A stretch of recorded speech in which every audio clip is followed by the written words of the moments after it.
From zero to hero, Canada transformed its rusty, aging naval fleet into a formidable maritime power during World War II that not only defended the North Atlantic, but also put world powers to shame in the global battle against tyranny. But as spine-tingling as that turnaround sounds, have you ever wondered how they quickly became a naval force to be reckoned with? Get ready to uncover the burning secrets behind their rapid transformation and the key ships that defined their rise. The Soviets, America, China, Britain, Canada, France. The Allied forces were impregnable on any terrain. The technology used in their aircraft and sea vessels was sophisticated and usually novel. Take the infamous weapon of mass destruction, for instance. There was nothing like it, anywhere. That said, the Germans were no pushovers either.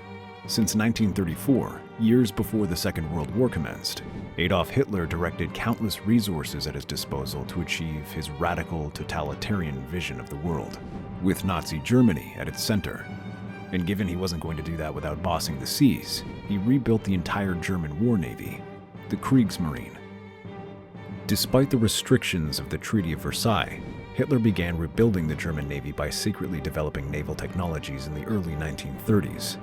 He signed the Anglo-German Naval Agreement, allowing Germany to expand its fleet after renouncing the treaty in 1935. To nip Hitler's nefarious plans in the bud, the Allies themselves had to sit up.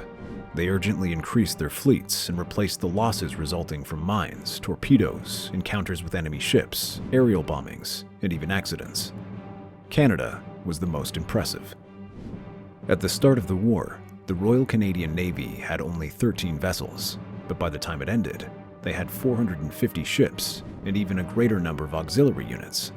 The impressive turnaround made the Royal Canadian Navy the third largest naval fleet in the world, with its operational reach extending far into the Atlantic, Pacific, Caribbean, and Mediterranean. Curious about how they did it, especially in such a short period? Well, it's easy. Like Hitler's Germany, the Royal Canadian Navy had to think outside the box. Yachts were seized and outfitted for anti-submarine patrols. The US Navy was allowed to use Canadian bases in exchange for some destroyers, and Royal Navy units, like the aircraft carriers Nabob and Puncher, were put under Canadian command and crewed by Canadians when Britain faced a shortage of sailors. But the bulk of the Canadian warships were built. From 1940, shipyards that had slowed during the Depression ramped up production tenfold to supply the RCN with corvettes, minesweepers, and frigates. It was all aboard these corvettes, small, sturdy, and inexpensive vessels, seemingly ill-equipped for open ocean warfare, that Canadian sailors confronted Germany's powerful U-boats during the most brutal months of the Battle of the Atlantic. And yeah, it was as devastating as you can imagine. Facing stronger defenses near Britain, German U-boats began to intercept convoys in the middle of the Atlantic, where escorts were scarce and air cover was out of range. It became a killing ground for the U-boats. They patrolled in lines, and when one spotted a convoy, it called others to form a wolf pack. They attacked at night, on the surface, nearly invisible to warships, and were faster than when submerged, allowing them to strike quickly and sink multiple ships in a single assault with torpedoes. To change the tide, Canada created and deployed its corvettes for convoy escort duty.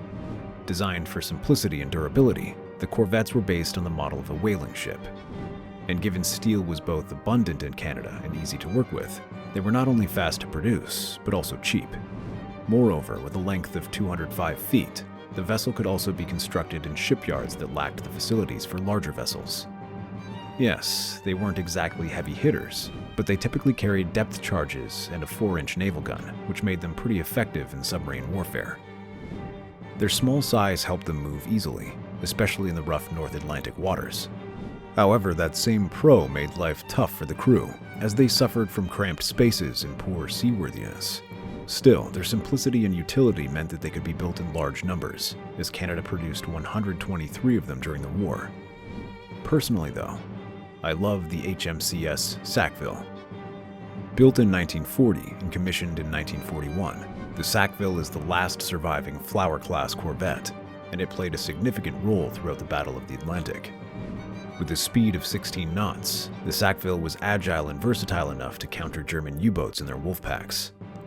Like other corvettes, it was crafted using steel and outfitted with basic but essential weaponry, including 4 Mk2 depth charges for hunting submarines, and a single 4-inch gun mounted on its bow as its main offensive weapon. It also had 2 20mm Oerlikon AA cannons, twin machine guns, and a handful of others. But if you think that's impressive, just wait till you hear Sackville's operational history in the Atlantic. In August 1942, Sackville single-handedly saved the escorting convoy ON-115 on a series of attacks from German U-boats and wolf packs. It caught a German U-43 on the surface, and as it dived, launched multiple depth charge attacks. Although the enemy boat survived, it suffered significant damage to its engines, compressors, and a leaking hatch, forcing it to retreat to France for repairs with its tail tucked between its legs. One crew member also sustained internal injuries. And guess what? The very next day, Sackville once again attacked a German U-boat as it dived, causing the submarine to break off its attack. This allowed the crew to rescue 2 survivors from an abandoned yet floating merchant ship. But like a man possessed, Sackville put to action a few hours later, this time detecting U-552 on the surface with radar, and landed a 4-inch shell on the submarine's conning tower, followed by a depth charge. The enemy boat sank, but managed to regain control and creep back to Germany, heavily damaged. But hey, you know what they say, war never truly has winners. Despite the fact that the Sackville and other corvettes single-handedly changed the tides, over 4,000 Canadian seamen, merchant miners, and airmen lost their lives in the Battle of the Atlantic. Many civilians also died, including 136 passengers of the ferry SS Caribou. So you see, the success of the Sackville and other corvettes is rightfully judged because they protected convoys, helped ensure the steady flow of supplies and troops from North America to Europe, and drastically reduced the loss of Allied convoy ships in the Atlantic. But hey, despite their effectiveness, corvettes like the Sackville had their downsides. Their small size made them less stable in rough seas, which led to significant discomfort for their crews. Plus, the ships were notoriously cramped with limited space for living quarters or even proper food preparation, making morale a challenge on long voyages. Additionally, while Sackville was effective against submarines, it wasn't suitable against aircraft. 16 knots left it difficult to escape larger warships, and they couldn't always keep up with faster-moving convoys or effectively intercept distant threats quickly. That said, it's worth adding that the class itself had broader issues. After the first Canadian-built corvettes were commissioned in October 1940, it didn't take long to realize it was a very wet ship. Its short forecastle and well deck opening made crews suffer on rough seas. To remedy this, major modifications were made, including extending the forecastle aft to form an enclosed deck from the new flared bow back in line with the funnel, at the cost of altering the look of the latter ships. The forward 4-inch gun and the bridge were raised by a full deck, and the foremast, previously positioned in front of the bridge, was moved behind it. But speaking of solutions, to fix the limited range suffered by the corvettes, the latter vessels switched to a more compact boiler, allowing for extra fuel tanks. This extended their range to 7,400 miles at 10 knots. Alas, not all of the major deficiencies were solved in the Flower class. They still lacked a gyro compass for accurate navigation and were saddled with Canadian-designed radars and sonars that were not as accurate as later British developments. This reduced the corvette's ability to conduct accurate underwater attacks on submerged U-boats until 1943, when the twin-screw corvette or frigate rolled out. They were 100 feet longer, 500 tons heavier, and could carry greater armament and variety of sensors, and were finally equipped with a gyro compass. However, these were too large for some shipyards, eventually leading to a smaller single-screw version called the Castle class, which is often grouped with corvettes. Nevertheless, while the Sackville and other corvettes remained a cornerstone of the Royal Canadian Navy's effort in World War II and led to the Castle class of boats, it wasn't the only one who had the German Kriegsmarine on its knees. In 1939, when the Kriegsmarine's striking power stood at its peak, the Allies had little to no answer on how to stop it. Daunting battleships like the Bismarck and Tirpitz wreaked havoc, and don't even get me started on the devastating Unterseeboot, or U-boat. During the Battle of the Atlantic, Allied warships were attacked by Type Vic U-boats, 67-meter-long submarines with a surface speed of 17.7 knots, which was faster than the Sackville, and underwater speeds of 7.6 knots. Worse, the boats were also equipped with 4 torpedo tubes at the fore and 1 at the aft, totaling 14 torpedoes in all, and manned by a crew of 44 to 52. And like that wasn't already enough, the Allies had to fight the IXC-40, a long-range submarine, longer and faster than the Vic. It could carry 22 torpedoes, and with its 19-knot speed, it could easily escape a Corvette. Despite their strength, the Allies could have easily lost the Battle of the Atlantic for 2 reasons. If Germany's most advanced U-boat, the Type 21, had been combat-ready before 1945, and if they hadn't had powerful destroyers like the HMCS Haida. Serving in the Royal Canadian Navy from 1943 to 1963, this tribal-class destroyer extensively participated in World War II and the Korean War. It was named after the Haida people and is the only surviving destroyer in its class out of 27 vessels.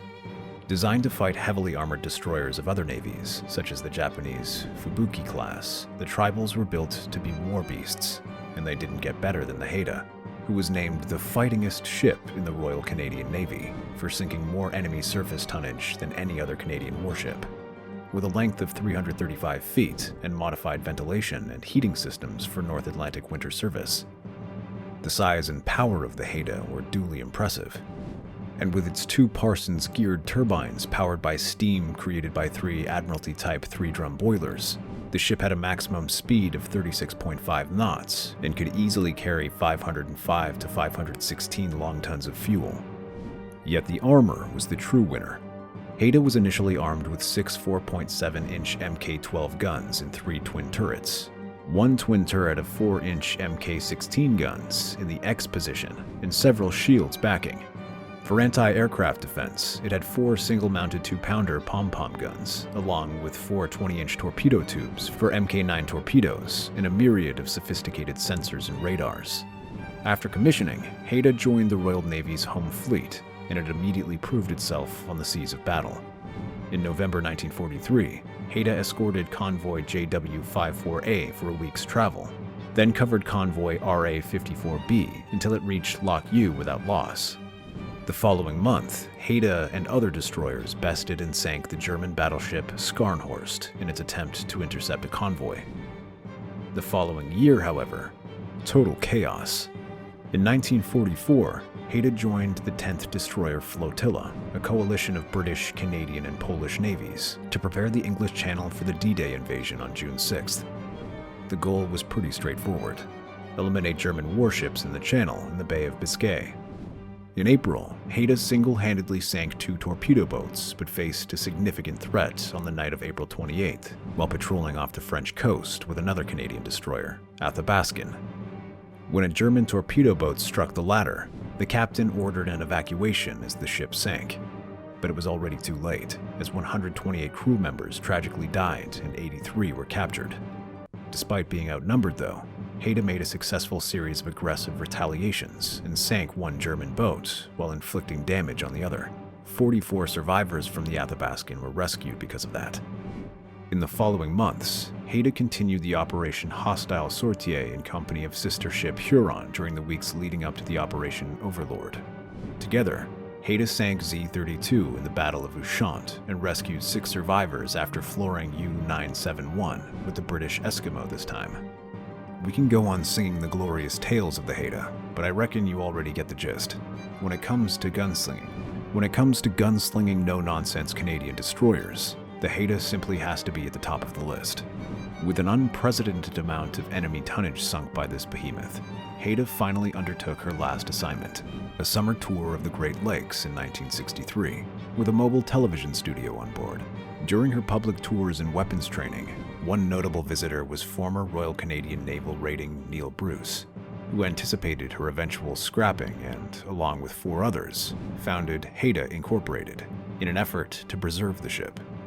In any case, Haida returned to Halifax and was put into Category C Reserve at HMCS Protector in Sydney.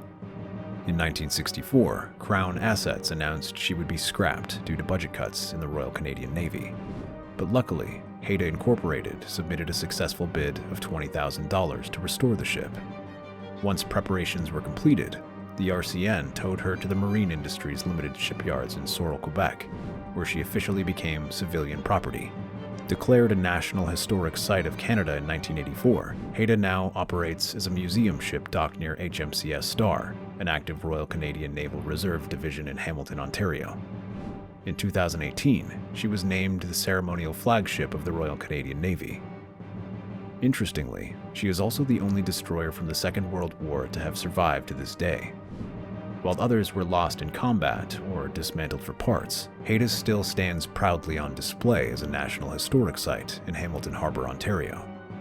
But speaking of fallen destroyers, World War II must have been a really scary period. At any given moment, only a portion of a war fleet is ready for naval operation, as ships frequently need to be dry docked, sometimes for extended periods, for repairs from enemy engagements or harsh weather. During the brutal early years of the Battle of the Atlantic, less than 2/3 of the fleet was operational, and this number dropped even further during the winter months. Plus, don't even get me started on how crews require adequate rest and training, the former of which was almost never feasible given the fear of shadow enemies lurking both on and beneath the surface.